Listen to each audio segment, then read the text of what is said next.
አይዞህ አንድ ሳምንት ነው የቀራት ትመጣለህ አለች። ምን ማድረግ እችላለሁ? አይዞህ እውነትም ከመኳንንትነት ወደ ሞግዚነት ተሸጋግረሃል።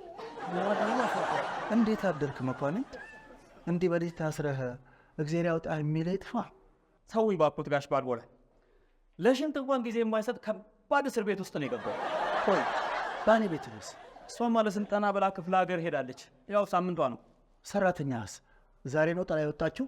ኧረ እሷም 3 ቀን ሆናት። ወይ 3 ቀን ሙሉ በጣም ከባድ ነው። ስታበላ፣ ስታጠጣ፣ ስታስተኛ፣ ስታጠባ ነው ያዋልከው።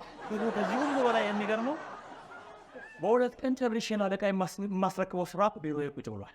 እና ምን ተሻለ መኳንንት? ጋሽ ባልቦላ እንደምንም ብለው ይቅበሩኝ። በጨረታም ቢሆን አሸንፈው ሰራተኛ ያምጡልኝ። ወጣን ከፍሉታ። ወይ ጉድ! የቤት ሰራተኛ ጉዳይ በዚህ ከቀጠለማ ወደፊት ደላላ ቤት ሳይሆን ማዕድን ሚኒስቴር ሄደን